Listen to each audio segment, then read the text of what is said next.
The lead up to your mastectomy surgery can be one of the most anxious times going through breast cancer treatment. I remember. There's so much on your plate already, and going out and researching all the things that you need before surgery can add to the overwhelm.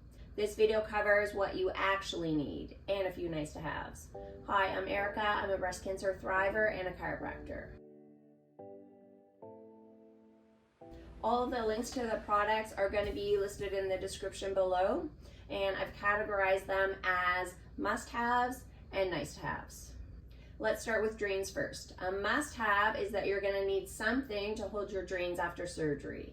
Depending on the type of surgery that you have, drains can be in anywhere from 1 to 2 weeks. Mine were in 6 days. I ended up using some hoodies that I already had at home that had pockets on the inside. I would just put the drains inside the pockets on either side as I had a double mastectomy.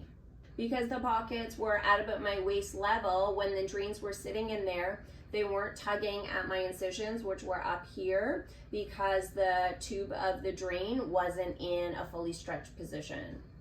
The pockets also took some of the weight of the drains because it wasn't in a fully stretched position. It may not sound like a big deal to take the weight off the drains because the actual fluid in the drain doesn't make it that heavy, but it does feel like a big deal at the time because any sort of pull at all does really tug at the incisions because there's only usually just a few stitches holding them in place. I would wear these hoodies at home or when I went out for a walk for that first week after surgery. A nice to have would be something that's specifically designed to hold your drains. If you look these up online, they're called a drain pouch or holder. They clip around your waist and then they have these pouches that you can put your drains in. I never even looked into these after my surgery, but they would have been really useful. Some drains, but not the ones that I have, actually come with clips that can just be put onto your pants or a shirt. Another option is using a fanny pack if you already have one at home. There are some bras that have the drain management built into them. This sample is from Anna Ono and it has these Velcro tabs on the bottom and then the drain pouches just basically stick onto there. And you could use that when your drains are in, and then when your drains are removed, you could just remove the tabs and then you can still wear that mastectomy bra. Let's talk more about bras. Surgeons will have varying recommendations for what bra you should wear post-surgery. Some don't recommend a bra at all, while others will actually send you home with one from the hospital. My surgeon didn't recommend anything in particular after my double mastectomy, where I had tissue expanders placed at the time. She did recommend that I wear one after my exchange surgery, where tissue expanders were swapped out for implants, but she didn't specify one in particular. A must-have is some sort of front closure bra that's wire-free. Front closure because your shoulder range of motion is going to be affected after surgery, and it's going to be tricky to try to reach around to do up a bra strap in the back. Wire-free because your sensation is going to be limited after your mastectomy surgery, and you won't actually know if a wire is digging in because you can't feel it.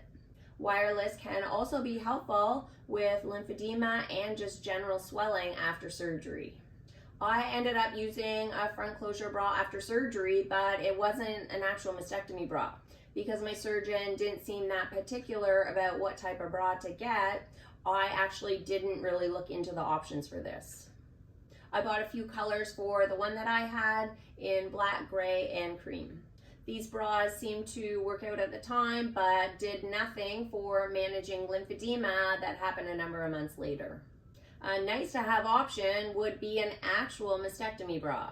I will say that this leans much more into the must-have category because there are some differences between these and regular bras that are more than just nice to have. These bras can be used whether you've had flat closure, single or double mastectomy, require prosthesis, or have autologous or implant reconstruction. I tried a few samples from Anna Ono and Prairie Wear, and I compared them to the bra that I had. One significant difference is the mastectomy bras all had some form of adjustability to them. So this could either be in that front closure section or in the straps. I had some swelling after surgery, nothing crazy, but it was enough that it felt like my bras were too tight at times. So I would just unzip it halfway to sort of alleviate that, or go braless if it really annoyed me. The same goes with tissue expanders. I had 4 expansions, meaning 4 different breast sizes. So it would have been nice to be able to adjust the size of my bra, whether it's here or here, to accommodate for the differences in size. Another difference is the mastectomy bras will have a little bit more uniform compression in the side. When I would wear regular bras, even though they were wireless, or sports bras, where the elastic band would be, there'd be sort of an indentation and then a puffiness from lymphedema that would accumulate above that.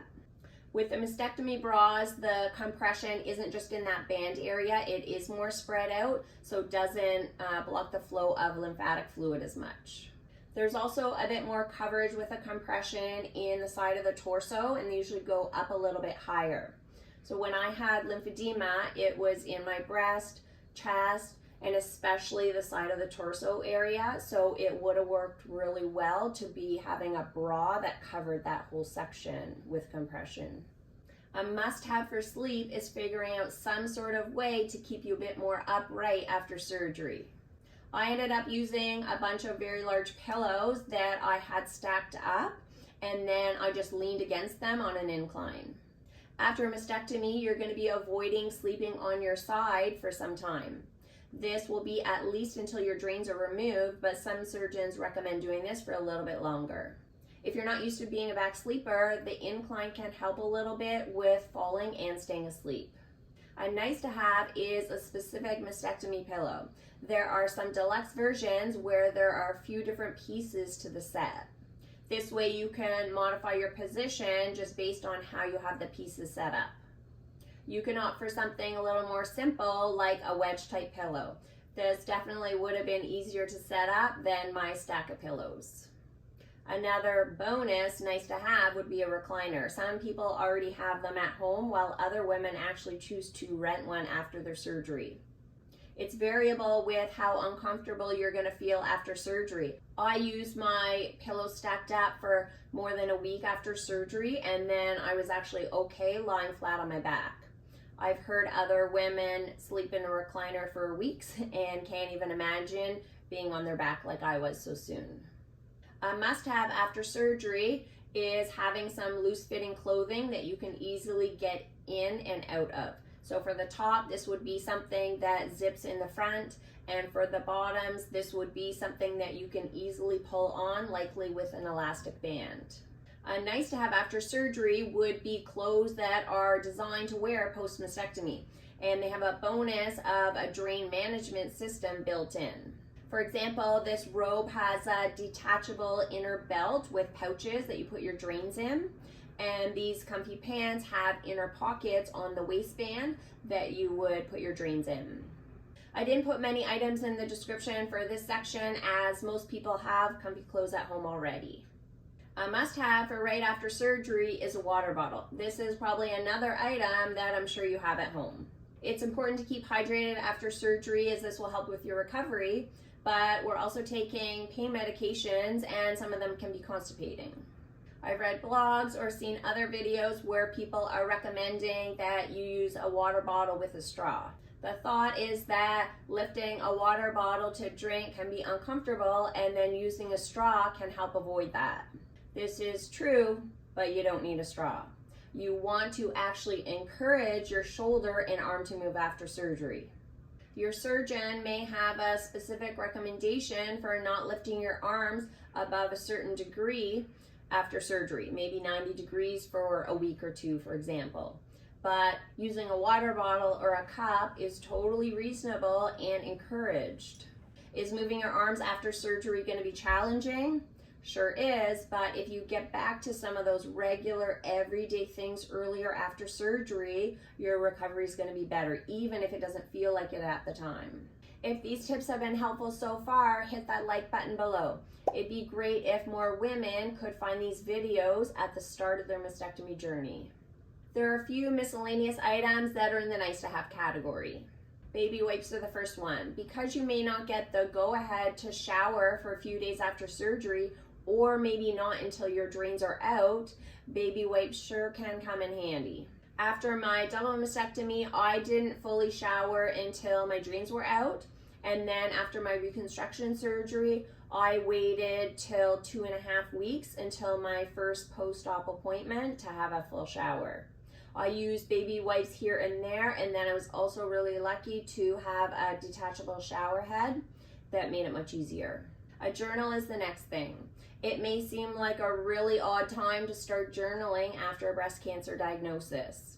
I wouldn't have even considered it or even thought of it, but one of my good friends bought me a journal when she found out I was diagnosed. I started writing in it the day after my mastectomy, and then almost daily for the first year, and then have continued to journal about 2 to 3 times a week since then. I found it so helpful to process my emotions going through all of the breast cancer treatment. Once I was done with active treatment, so for me this was double mastectomy, radiation reconstruction, I had a waterfall of emotion. So I found that still writing things down into the survivorship stage has been really helpful. You can use a line journal with blank pages or opt for one with prompts, which is a really great way to get started, which is what I did. If you've already had your mastectomy and you're watching, comment down below with any must-haves or nice-to-haves that I didn't mention. If you're looking to be proactive going into your mastectomy surgery, this next video covers 3 things that you can do to set you up for a better recovery. See you there.